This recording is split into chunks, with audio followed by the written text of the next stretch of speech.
Әрине, біз осы орайда немістің атақты классик ойшылы Иммануил Кант туралы да айтуымыз қажет. Иммануил Кант Кёнигсберг университетінде жаратылыстану ғылымдары бойынша дәрістер оқыған. Соның ішінде математика, физика, сондай-ақ күн жүйесі, бұғаз мәселелеріне арналған дәрістер оқыды. Соның негізінде жалпы жаратылыстану тарихы және аспан теориясы еңбегін жариялап, өзінің жаратылыстану ғылымына деген диалектикалық идеяларын енгізген болатын. Бұл жұмыста ұсынылған гипотеза бойынша күн, планеталар және олардың серіктері ғарыш кеңістігін толтырған қандай да бір бастапқы пішінсіз тұманды массадан пайда болатынын айтты. Олар, жаңағы планеталар эмбрион түрінде қалыптасқандығы туралы айтады, және барлық планеталар өзінің осінде қозғалысқа түсетіндігі туралы зерттеулер жүргізді. Әрине, біз ғылымда Кантово-Лапласская деген теорияның бар екенін білеміз. Осы Иммануил Канттан кейін шамамен 40 жыл өткен соң француздың математика және астроном Лаплас Канттың гипотезасын толықтыратын және дамытатын идеяларды алға тартады. Бұл тіпті Кантово-Лапласская теориясының гипотеза ретінде бірнеше жылдар бойы өзінің өзектілігін жоймағанын біз білеміз.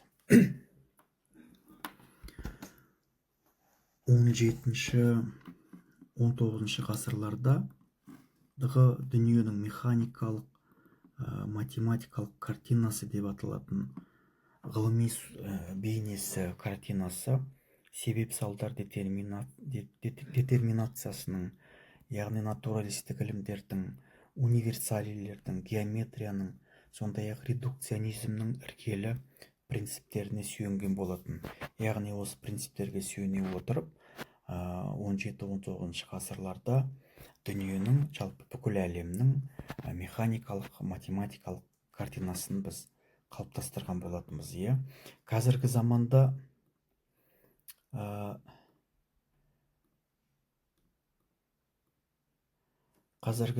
табиғат өзінің себебі болып, табиғат өзін өзі қамтамасыз ететін объект ретінде қарастырылады. Яғни, бұл нені білдіреді? Классикалық кезеңде адам табиғаттың бір бөлшегі ретінде болғандығын біз жоғарыда айтқан болатынбыз. Ал енді қазіргі кезең бұл классикалық емес кезең, сондай-ақ постклассикалық емес кезең болғандықтан адам табиғаттан бөлім шықты. Яғни, табиғат ол жеке бір әлем, адам жеке әлем. Әрине, арасында адам әлем қатынасы ол сақтала береді. Ғылыми, философиялық жаңағы мәселелердің бірегейі ретінде. Алайда классикалық емес кезеңнен бастап адам табиғаттан бөлініп шықты. Яғни, адам да сол табиғатпен барабар тепе-тең келетін тіршілік иесі ретінде деген бір көзқарастың қалыптасқанын аңғарамыз.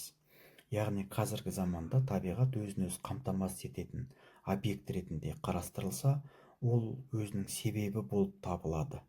Және сол сияқты әрекет ететін табиғи объективті заңдарымен басқарылады. Яғни, бұл жерде біз адамның шынымен де табиғаттан бөлініп шыққандығын аңғарамыз. Кеңістік пен уақыттың біртектілігі идеясы ғылымның өзін теориялық және эмпирикалық дәстүрлердің бірлігі ретінде құрайтын эксперименттік әдіс пен табиғатты теориялық сипаттауды оның эксперименталды зерттеумен үйлестіру үшін алғышарттар жасаған болатын.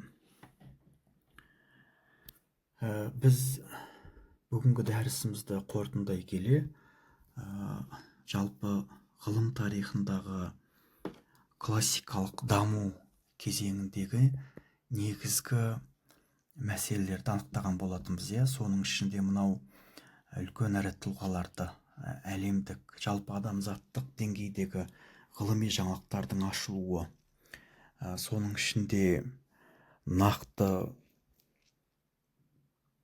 ғылыми ізденістер, тәжірибе, эксперимент жасау, тәжірибеден өткізу, сондай-ақ империялық жаңағы әдістерді қолдану арқылы, немесе мүмкін модельдеу кейбір жағдайларда, осы мәселелер объективті түрде классикалық даму кезеңіне тән объективті бір белгілер.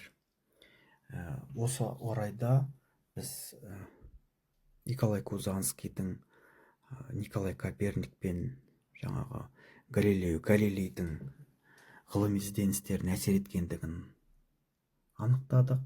Сондай-ақ бұл кейін Исаак Ньютонның, бертін келе Фрэнсис Бэконның, тіпті Иммануил Канттың еңбектеріне әсер еткендігін аңғарамыз. Енді дәрісті қорытындылай келе, жалпы классикалық ғылымның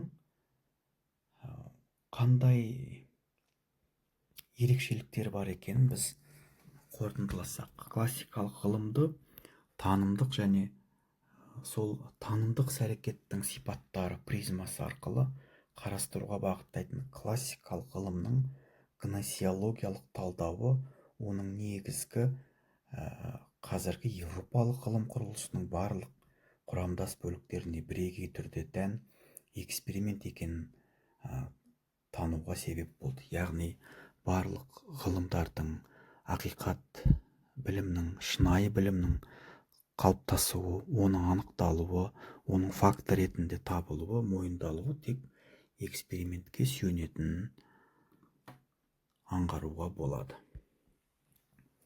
Енді әдеттегідей осы тақырыпқа қатысты әдебиеттер экранда назарларыңызға ұсынылуда.